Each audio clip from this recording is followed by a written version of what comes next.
Kuburan itu kan seringkali kita berpikirnya tentang sesuatu yang satu mengerikan, dua kotor, tidak suci gitu misalnya kan. Tapi dalam konteks ajaran Hindu di Bali terutama, tempat suci itu kan ada dua. Satu pura, dua kesetra. Kesetra juga kuburan. Di situ kemudian kita memiliki dua tempat yang sama-sama harus kita jaga. Kesuciannya, keindahannya. Mau dia di kuburan, mau dimanapun dia berada. Yang istimewa dari bunga Kamboja itu adalah tidak merusak lingkungan. Dua, mudah dipelihara, memberi keindahan dengan tampilan warna-warni bunganya, juga memberi keindahan pada bentuknya juga indah kan, menarik. Kalau dia memang tanaman yang ditanam di kuburan, tentu bunganya tidak akan boleh dipakai untuk dipetik untuk sembahyang, dibawa ke pura. Itu bedanya. Tapi di pura ada nggak yang nanam Kamboja? Ada. Boleh nggak dipakai bunga Kamboja yang ditanam di pura? Boleh. Untuk di sana boleh. Untuk yang di kuburan dibawa ke sana boleh nggak? Nah, dihindari karena apa? Perasaan manusia kan, ini ngambilnya di kuburan, begitu kan nggak enak kesannya gitu. Padahal dua-duanya adalah sesuatu yang sama-sama tempat suci. Yang satu tempat suci bagi tubuh yang sudah meninggal, yang satu tempat suci bagi roh-roh yang sudah meninggal. Gitu. Jadi kebermanfaatannya, benar kata Pak Wayan Mustika, bunga apapun yang kita tanam atau bunga dimanapun, jika itu bermanfaat, itu adalah bagian dari hal suci yang kita aturkan, seperti itu. Sekarang kita balik lagi, keluarga kita pergi, meninggalkan kita karena kematian, dia dikubur. Sedih nggak kita dia dikubur? Sedih nggak kita dia pergi? Tapi ketika tempat istirahat terakhirnya penuh dengan keindahan, rasa sedih kita berkurang. Itu intinya sebenarnya. Minimal ketika kita nengok ke sana itu kan kita melihat keindahan. Jadi efek secara psikologis kita tidak akan lagi melihat dia sudah kita ditinggalkan, kemudian dia berada di tempat yang terasing, mengerikan, begitu kan.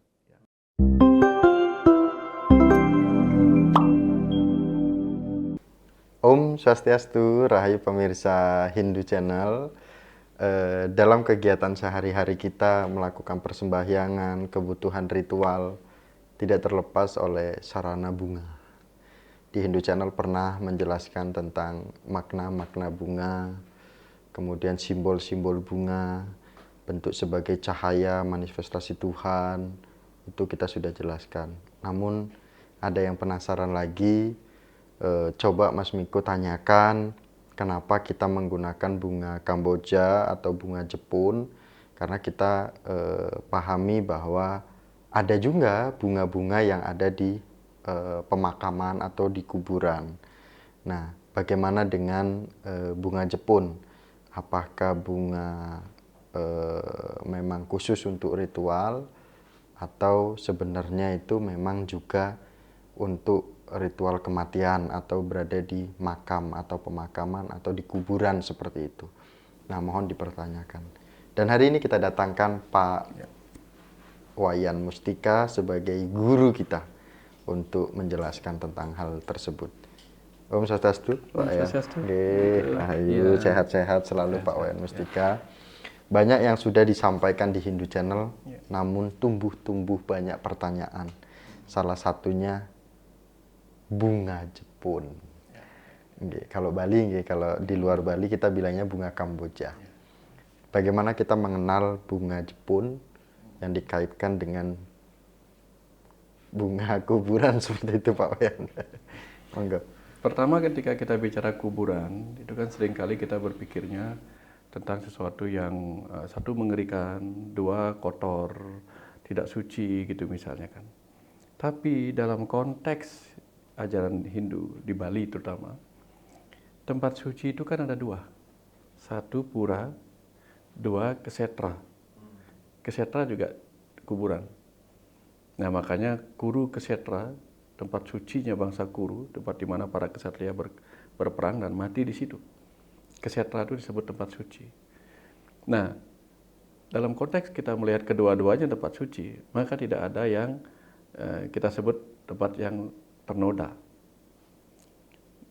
Maka ketika kuburan itu sebagai tempat suci tanda petik, di mana kita mengembalikan tubuh yang pernah kita pinjam kepada Ibu Pertiwi, sementara pura adalah tempat di mana kita mengembalikan sang hidup yang pernah kita pinjam dalam tubuh ini. Nah, di situ kemudian kita memiliki dua tempat yang sama-sama harus kita jaga. Kesuciannya, keindahannya. Maka di Bali, ini jarang sih di Bali, tapi di tempat lain, orang banyak memilih pohon Kamboja sebagai tanaman hias di sana. Kenapa dipilih pohon Kamboja? Satu, karena pohon Kamboja itu indah. Bunganya harum, ya, warna-warni pula gitu. Yang ketiga, dia tidak merusak lingkungan. Ya, dimanapun dia ditanam, walaupun di pinggir tembok, dia nggak pernah merusak tembok. Nah, kalau ditanam di kuburan, sedekat apapun dia dengan batu nisan kuburan misalnya, kuburan itu tidak akan dirusak sama dia. Beda dengan pohon-pohon lain. Itu. Jadi, secara manfaat, dia memperindah kuburan, sehingga kuburan tidak menjadi sesuatu yang menyeramkan. Dua, bisa menjadi tempat berteduh kalau ada kegiatan-kegiatan di kuburan. Tiga, memperindah. Nah, kalau kita misalnya mau nyekar, bunganya bisa dipakai, betul nggak? Ya. Dan aroma harum dari Jepun itu bisa mengurangi aroma-aroma yang tidak kita inginkan di kuburan itu, sehingga ada keindahan di sana. Sehingga kuburan bisa menjadi taman tanda petik, tempat di mana jasad itu beristirahat untuk terakhir kalinya. Kalau dia tempat istirahat kan layak ditanamin hal-hal yang menyenangkan. Nah, jadi dari sana apa salahnya kemudian kuburan ditanamin misalnya pohon Kamboja, nggak masalah. Nah, di Bali kemudian bunga Kamboja tidak secara khusus ditanam di kuburan. Ya. Tapi kalau ditanam itu semata-mata karena apa? Perawatannya mudah. Dia tidak usah disiram sering-sering, dia bisa cari sendiri kehidupannya gitu. Dan dia lumayan tahan dengan perubahan-perubahan cuaca. Dia mirip seperti ya pohon-pohon yang hidup di musim kering itu dia kuat. Gitu. Itu kemudian ada aturan, kalau dia memang tanaman yang ditanam di kuburan, tentu bunganya tidak akan boleh dipakai untuk dipetik untuk sembahyang, dibawa ke pura. Itu bedanya. Tapi di pura ada nggak yang nanam Kamboja? Ada. Boleh nggak dipakai bunga Kamboja yang ditanam di pura? Boleh. Untuk di sana boleh. Untuk yang di kuburan dibawa ke sana boleh nggak? Nah, dihindari karena apa? Perasaan manusia kan, ini ngambilnya di kuburan, begitu kan nggak enak kesannya gitu. Padahal dua-duanya adalah sesuatu yang sama-sama tempat suci. Yang satu tempat suci bagi tubuh yang sudah meninggal, yang satu tempat suci bagi roh-roh yang sudah meninggal. Ya, kedua-duanya tempat suci. Jadi kuburan itu harus dijaga sebagai tempat suci. Makanya di Bali kan ada kisah Rangde. Jadi Siwa dan Durga, Siwa menjadi Rudra dan Durga turun untuk menyucikan kuburan. Itu kan ada upacaranya di Bali namanya, ada ngerehan, ada mesuci, itu namanya. Berarti mesuci. Jadi beliau menjadi tempat di mana pura dan kuburan itu bisa dilalui oleh manifestasi Tuhan yang sama, yaitu Dewa Siwa sebagai pelawatan namanya. Pelawatan, pernah lihat kan Rangde itu kan? Iya, pernah. Ya, jadi mesucinya di Kesetre. Ya, mesucinya di Kesetre setelah diupacarai, baru di Pasupati misalnya begitu. Nah, dari sana kita paham bahwa apa? Tidak ada masalah. Ya, mau dia di kuburan, mau dimanapun dia berada. Yang istimewa dari bunga Kamboja itu adalah tidak merusak lingkungan. Dua, mudah dipelihara, memberi keindahan dengan tampilan warna-warni bunganya, juga memberi keindahan pada bentuknya juga indah kan, menarik. Nah, dan bisa menjadi tempat berteduh, tidak perlu perawatan khusus, sehingga bahwa dia dijadikan bunga di tanaman bunga di kuburan itu baik-baik saja, memperindah. Nah, ini yang menjadi pengalaman dari Miko karena berada di luar Bali, Pak Wayan Mustika. Setelah mendengarkan dari Pak Wayan Mustika bahwa yang penting adalah bunga yang berada di setre atau di pemakaman itu tidak dibawa untuk melakukan persembahyangan atau berada di pura. Tetapi kalau pengalaman di daerah di luar Bali, masyarakat atau umat Hindu itu masih melakukan nyekar ke makam. Nah, nyekar ke makam itu mereka tidak ngambil bunga di makam. Mereka beli berada di tempat lingkungan, dibawa ke makam. Jadi jadinya di makam itu tidak hanya jepun aja nih, jadi banyak karena kita bawa dari luar. Kemudian anak-anak yang kecil-kecil itu ikut nyekar, ikut ke makam juga. Anak-anak itu tidak berdoa, tetapi dia mencari Kamboja atau Jepun yang jatuh untuk mereka nyaman di menemani orang tuanya ketika ke makam nyekar itu. Nah, selain itu manfaatnya tadi Pak Wayan Mustika menyampaikan, ternyata di makam pun seperti itu gitu. Jadi kita masih melakukan nyekar di makam leluhur kita. Itu kalau di luar Bali. Kalau di Bali juga ada. Oh, masih? Ada. Semenjelang galungan itu biasanya ada orang nyekar ke kuburan. Kalau dia belum diupacarai. Kalau sudah diupacarai berarti nyekar tanda petiknya di rumah. Nyekarnya dalam bentuk canang di rumah. Di tempat suci di rumah gitu. Mungkin Pak Wayan Mustika, kita coba ingin bertanya lagi bagaimana kita sebagai umat Hindu bisa tetap menjaga lingkungan, apapun pertanyaan dari luar yang mengkaitkan sesuatu yang berkaitan dengan kuburan dicocokkan dengan di rumah, karena hanya umat Hindu yang saya lihat itu untuk cari bunga udah nggak bingung gitu. Silakan Pak. Ya, kalau di Bali itu kenapa setiap rumah ditanamin bunga? Satu, memang dipakai sembahyang. Tapi kalau dibalik lagi, kenapa orang-orang dulu mengajarkan orang-orang Hindu untuk menjadikan bunga sebagai persembahan? Sehingga agar tidak susah mencari bunga persembahan, dia nanamnya di rumah. Dan tapi kita lihat apa efek ketika orang-orang Hindu di Bali misalnya menanam bunga di rumahnya. Satu, sesederhana-sederhananya rumah, kalau ada bunga-bunga jadi indah, betul nggak? Nah, yang kedua, kalau misalnya bunga-bunga itu bermanfaat, maka bahkan ketika orang tidak punya lahan yang luas, cukup dengan menanam pohon bunga di rumahnya, bunga Kamboja misalnya, Jepun misalnya, itu setiap hari bisa dipetik untuk dijual. Jadikan bahan upacara, mereka bisa hidup.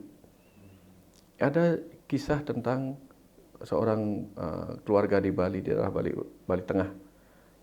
Dia bisa menyekolahkan anaknya sampai 2 kalau tidak salah, sampai mahasiswa sampai tamat, gara-gara mempunyai 4 pohon cempaka.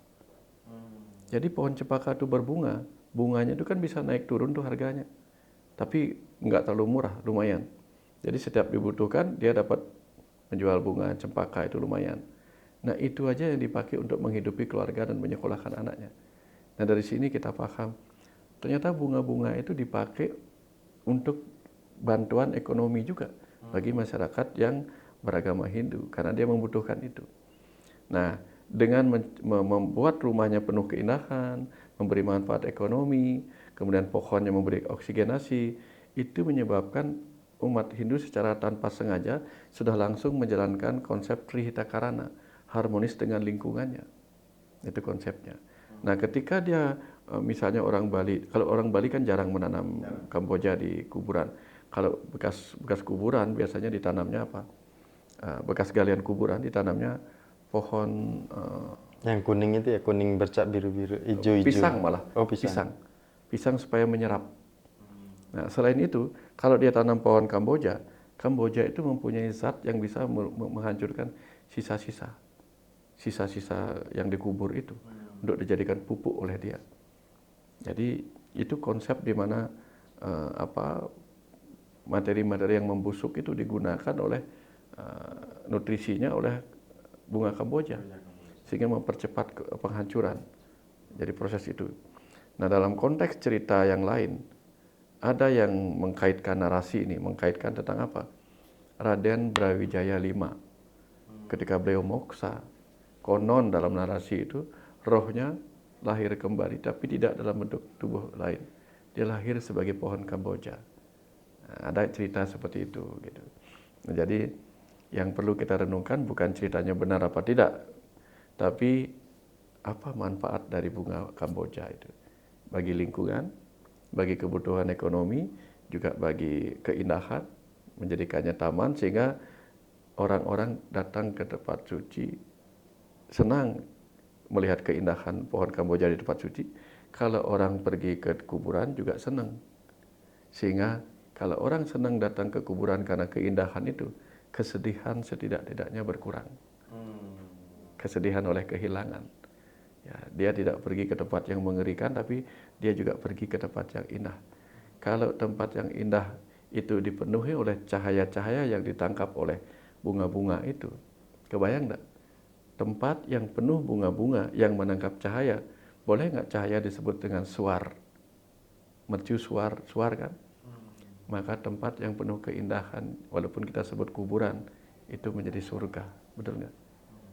Setidak-tidaknya surga bagi yang datang untuk nyekar, surga bagi yang tinggal di sana dalam peristirahatan terakhirnya, karena dia dipenuhi oleh keindahan dan bukan kengerian, betul nggak? Iya benar-benar. Nah, kira-kira begitu cara kita melihatnya. Ini menarik karena bagi umat Hindu yang di luar Bali, Pak Wayan Mustika, selalu memang dikait-kaitkan bunga-bunga itu. Tapi ketika kita mendapatkan pernyataan-pernyataan dari lingkungan, kita umat Hindu tetap memanfaatkan sesuai dengan kebutuhan sarana ritual kita. Kita tetap menanam di lingkungan rumah kita. Kita tetap juga berbagi bunga-bunga itu ketika jadwal Idul Fitri. Oh, ya. Gitu kan, kadang itu lingkungan bahasa Jawanya biasanya, "Yuk Mbak njaluk bungane arek nggo nyekar," gitu, dia ngambil. Nggak cuma Kamboja aja, banyak, ada kantil, ada kenanga gitu. Jadi kebermanfaatannya, benar kata Pak Wayan Mustika, bunga apapun yang kita tanam atau bunga dimanapun, jika itu bermanfaat, itu adalah bagian dari hal suci yang kita haturkan, seperti itu. Boleh pakai analogi seperti ini? Boleh. Eko? Okay. Kalau kita punya keluarga kita harus rawat inap karena sakit. Tapi dia dirawat inap di sebuah barak yang kotor, yang mengerikan, yang gelap gitu, yang baunya pesing gitu. Nyaman nggak kita? Pasti kita merasa sedih. Sedih oleh sakitnya, sedih oleh tempat di mana dia dirawat. Pasti sedih kita. Tapi kalau dia dirawat di tempat yang bersih, di sana ada pas bunga yang indah-indah gitu, setidak-tidaknya kesedihan kita berkurang oleh sakitnya, betul nggak? Nah, sekarang kita balik lagi. Keluarga kita pergi, meninggalkan kita karena kematian. Dia dikubur. Sedih nggak kita dia dikubur? Sedih nggak kita dia pergi? Tapi ketika tempat istirahat terakhirnya penuh dengan keindahan, rasa sedih kita berkurang. Itu intinya sebenarnya. Minimal ketika kita nengok ke sana itu kan kita melihat keindahan. Jadi efek secara psikologis kita tidak akan lagi melihat dia sudah kita ditinggalkan, kemudian dia berada di tempat yang terasing, mengerikan, begitu kan. Ya. Jadi bagi budaya-budaya yang tetap merasa kasihan dalam kematian itu menjadi tempat yang bagus. Tapi di tempat-tempat yang lain, kayak di Trunyan misalnya, ya di Bali Trunyan itu kan diletakkan begitu saja, tampak mengerikan, tetapi setidak-tidaknya Taru Menyan itu mengubah keadaan. Taru Menyan, sehingga disebut Trunyan kan. Jadi pohon kemenyan itu yang menyebabkan aromanya berbeda. Gitu. Sehingga minimal ada sesuatu yang membuat kita sedikit lebih ikhlas melepas. Itu cara kita melihatnya. Gitu. Dari Jepun menjadi suasana kita mengurangi kesedihan ketika kita sedang berduka. Oke, terima kasih Pak Wayan Mustika Suksema, selalu memberikan pengetahuan yang sederhana namun berada di lingkungan kita. Semoga Pak Wayan Mustika selalu diberikan kesehatan, rahayu, dan lain waktu jika diberikan waktu bisa hadir ke beberapa daerah dan beliau jika berkenan bersedia hadir jika waktunya terbagi walaupun padat nggih Pak Wayan Mustika. Nggih, kami tutup dengan Paramasanti bersama dengan Pak Wayan Mustika pada hari ini. Paramasanti. Om Santi Santi Santi. Om. Nggih, semua Pak Wayan.